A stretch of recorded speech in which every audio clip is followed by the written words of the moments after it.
আল্লাহ তাআলা ছাড়া এই পৃথিবীতে কেউ গায়েবের খবর জানেন না।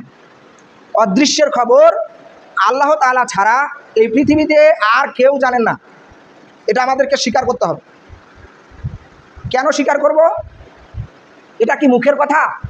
না, এটা মুখের কথা নয়। আল্লাহ তাআলা সূরা নামলের 65 নম্বর আয়াতে বলছেন, কুল্লা ইয়ালামু মান ফিস সামাওয়াতি ওয়াল আরদিল গায়বা ইল্লাল্লাহ। জমিনের উপরে আসমানের নিচে আল্লাহ তাআলা ছাড়া আর কেউ অদৃশ্যের খবর বলতে পারে না। কে বলছে? আল্লাহ তাআলাই বলছে। তাহলে বাকি যত যুক্তি আছে, যত উদাহরণ আছে সব বাদ। যেহেতু একমাত্র আল্লাহ তাআলাই বলছে যে একমাত্র আল্লাহ তাআলা ছাড়া অদৃশ্যের খবর, গায়েবের খবর কেউ বলতে পারে না। পৃথিবীর কেউ না, স্বয়ং রাসূল সাল্লাল্লাহু আলাইহি ওয়াসাল্লামও জানে না গায়েবের খবর। রাসূল সাল্লাল্লাহু আলাইহি সাল্লামকে জানানো হয়, তারপর তিনি বলতে পারেন। রাসূল সাল্লাল্লাহু আলাইহি সাল্লামকে ওহী নাজিল করা হয়, অথচ আমরা গণকের কাছে যাই, আমরা মনে করি আমার 5,000 টাকা হারিয়ে গেছে, আমার 20,000 টাকা হারিয়ে গেছে, আমার স্ত্রীর গলার চেন হারিয়ে গেছে। আমরা মনে হয় গণকের কাছে গেলে সে আমাকে একটা ক্লু দিতে পারবে, সে আমাকে বলতে পারবে। কিন্তু না, গণক কখনো গায়েবের কথা বলতে পারে না। যেখানে রাসূল সাল্লাল্লাহু আলাইহি সাল্লাম গায়েবের কথা বলতে পারে না, সেখানে গণক কি? গণকের কাছে গিয়ে দেখবেন, গণকের খোঁজ করে দেখবেন সে 5 ওয়াক্ত নামাজই পড়ে না।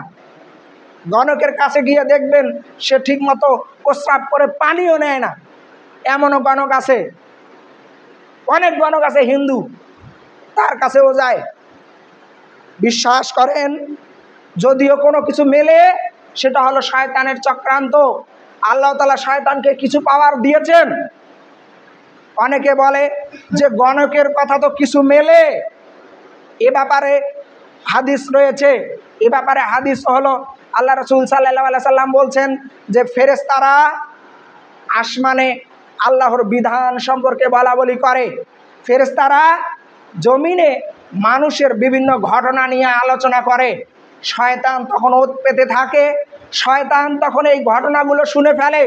আপনার স্ত্রীর গলার চেন হারিয়ে গেছে, এটা একটা ঘটনা।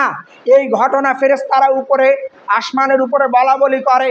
তখন শয়তান উকি মেরে কিছু অংশ জেনে ফেলে। তখন এই শয়তান এসে গণককে বলে দেয়, আর গণক তখন কি করে? কিছু অংশ ওই যে সত্যিটা বলে, আর শত শত মিথ্যা কথা বলে আপনার স্ত্রীর গলার চেন হারিয়ে গেছে এই কথাগুলা বলে। আর আপনি যখন যে অংশটা মিলে যায়, আপনি ওই মিলে যাওয়া ঘটনা নিয়ে নাচানাচি করেন। আহা, গণককে তাহলে 500 জায়গায় 5,000 টাকা দিতে হবে, আমার 25,000 টাকা সে বের করে দিল। মনে রাখবেন, আল্লাহ রাসূল সাল্লাল্লাহু আলাইহি সাল্লাম বলছেন, মান আতাআরাফা আন ফাসআলা আনহু শাইয়ান লাম তুকবাল লাহু 40 লাইলা। কোন ব্যক্তি যদি গণকের কাছে যায়, কোন ব্যক্তি যদি গণকের কাছে গিয়ে কোনো কিছু জিজ্ঞাসা করে, তাহলে তার আগামী 40 দিন সালাত কবুল হবে না। গণকের কাছে কখনোই যাবেন না। গণকের কাছে গেলেই শিরক হবে, গণকের কাছে গেলেই শিরক হবে, গণকের কাছে গেলেই আপনার জন্য পৃথিবীর সবচেয়ে বড় পাপ যেটা, সেটা শিরক, সেটা হবে। গায়েবের খবর কেউ জানেন না। আমি বারবার এটাই প্রমাণ করতে চাচ্ছি যে আপনারা গায়েবের খবর কেউ জানে এটা কখনোই বিশ্বাস করবেন না।